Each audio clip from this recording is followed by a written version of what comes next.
en la cena del Señor y la otra cosa era la oración. Si usted se da cuenta, en realidad ellos estaban creando relaciones en varios sentidos, o en dos sentidos específicamente. En esos grupos estaban logrando primero que la gente estableciese una relación vertical, es decir, con el Señor. ¿A través de qué? De la doctrina de los apóstoles y de la oración. La doctrina como tal era darle a conocer a Cristo, su plan, quién era Él, por qué era considerado el Hijo de Dios, por qué ya podíamos tener la certeza que había resucitado. Eso los llevaba a que ellos tuvieran una relación vertical con el Señor Jesús. Y a través de la oración, obviamente generaban una amistad con Cristo. Pero no se quedaban ahí, también creaban relaciones horizontales. ¿A través de qué? A través de la cena. ¿Cuántos saben que comiendo hacemos grandes amigos? Eso es cultural, hermanos. El compartir comida es algo que crea relaciones, crea un especial afecto por otras personas. Yo le digo, yo he viajado a diferentes partes del mundo. He ido a las culturas más extrañas que usted pueda imaginarse. Pero en todas, sin excepción, si alguien quiere ser su amigo, lo invita a comer. Yo creo que una sola excepción tuve a alguien que me invitara a hacer ejercicio. De resto, todo el mundo es a comer. ¿En serio? Todo el mundo te invita a comer. Ya sea en Asia, en Europa, en los Estados Unidos, países latinoamericanos, donde sea. Siempre, César, mira, quiero compartir te invito a comer. Y hay algo ahí que yo no puedo decir si es espiritual, Dios quiera que sí, pero a veces un plato de carne, hermano, bien preparado, genera algo adentro de nosotros que dice, puedo confiar en ti.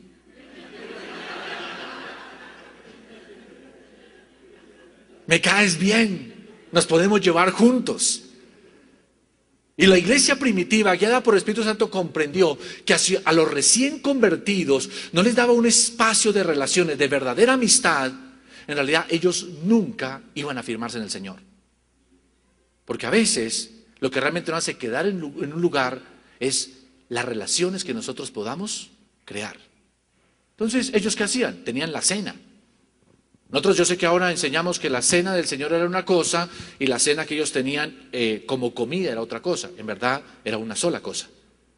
Cuando ellos comían esa cena se llamaba el famoso ágape. El ágape eran expresiones de amor. ¿Qué era el ágape? O sea, cuando iban a comer era para expresarse afecto. Donde ellos compartían el mismo plato, se daban los unos a los otros. Los que tenían más podían llevar comida que compartían con los que tenían menos. Y los que tenían menos podían comer con un sentimiento de agradecimiento por lo que estaba compartiendo con ellos. Y eso iba creando relaciones. Iba creando una verdadera amistad. Yo creo que uno de los problemas número uno que nosotros tenemos actualmente dentro de la iglesia es que no hemos sido capaces de realmente formar verdadera amistad dentro de la iglesia. Ahí es donde justamente muchas personas que se oponen al crecimiento de la iglesia dicen que la iglesia no debe crecer demasiado porque se pierden las relaciones y se masifica la gente. Pero aquí me dice que de entrada, con una sola predicación, iniciando la iglesia, fueron de una vez 3,000 personas. Y fueron capaces de darle el énfasis suficiente para crear relaciones, amistad los unos con los otros. Obviamente dentro de esa misma cena, ellos hacían lo que era la cena del Señor, partían el pan. Recordaban y conmemoraban el sacrificio de Cristo en la cruz del Calvario. Renovaban el pacto de servir al Señor. O sea, lo hacían de manera vertical esa cena en renovar su compromiso con Dios, pero horizontal al crear verdaderas amistades. ¿Sí o no? Ahora, yo sé que años después la cosa se separó. Las cenas se apartaron de la cena del Señor, porque ya la iglesia cuando se volvió gentil, las cenas se convirtieron en tremendas rumbas, comida exageradamente, los ricos traían comida, pero solamente la comían ellos, no la compartían con otros, dejaron de ser ágapes. Y por eso tal vez la iglesia separó la cena del Señor con lo que eran las reuniones de compartir, pero antes estaban juntas.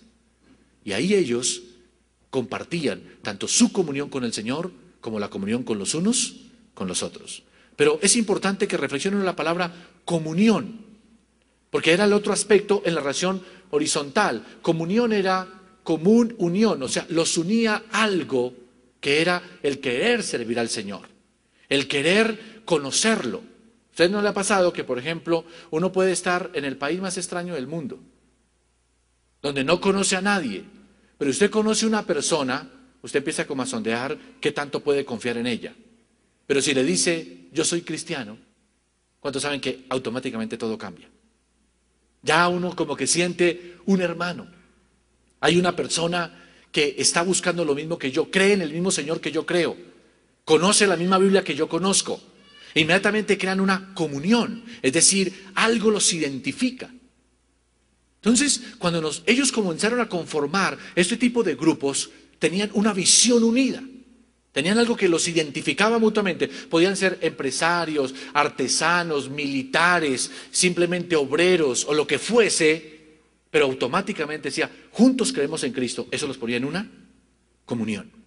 Entonces, esos grupos se conformaban no simplemente porque querían comer, aunque yo estoy seguro que no eran diferentes a nuestra época, en que uno dice, vamos a buscarle al Señor y nadie aparece, pero dice, vamos a dar comida y se llena cualquier lugar. ¿Sí o no?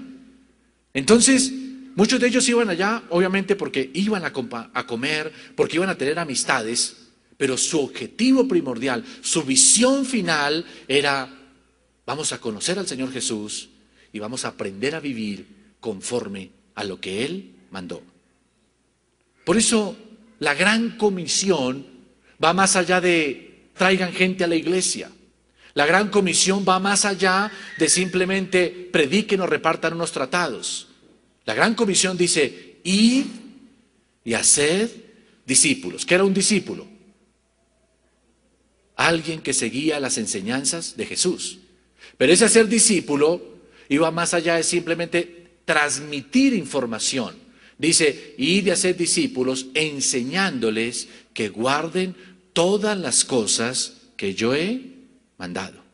¿Cuándo hacemos un discípulo? ¿Cuándo qué? Cuando él empieza a guardar lo que Jesús mandó. ¿Claro hasta ahí? Ok.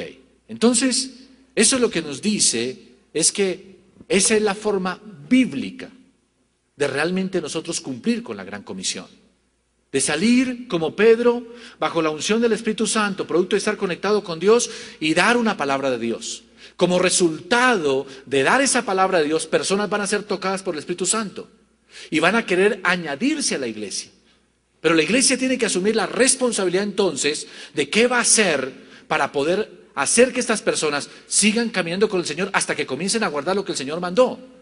Y la estrategia entonces es conformar grupos, conformar células, como usted lo quiera llamar, nosotros lo llamamos grupos de transformación, y yo le voy a explicar por qué, para empezar a crear un ambiente en el cual las personas puedan desarrollar esa relación hacia Dios y hacia otras personas. De tal manera que el objetivo final es que logremos personas que no solamente dicen que conocen de Dios o asisten a la iglesia, sino que están guardando lo que Jesús mandó. Ese es el objetivo final. Yo creo que nosotros como iglesia nos hemos equivocado en un sentido, en que a veces las células las convertimos simplemente como el elemento que permite ganar gente para el Señor. Por eso se dice que las células generan rápido crecimiento. Porque obviamente, si yo empiezo a predicar el Evangelio, eso significa crecimiento numérico o cuantitativo. ¿Qué genera ese tipo de trabajo? Numérico. Cuantitativo, o sea, cuántas personas se añadieron. Pero no genera crecimiento cualitativo o de calidad. Entonces otras personas se van al otro extremo. ¿Qué hacen? Forman grupos donde enfatizan el estudio de la Biblia. Hacen meditaciones. Yo recuerdo que yo comencé la vida cristiana en un grupo así, que se enfocó era en adoctrinar las personas. Y por varios meses me enseñaron el libro Apocalipsis, por eso me engancharon.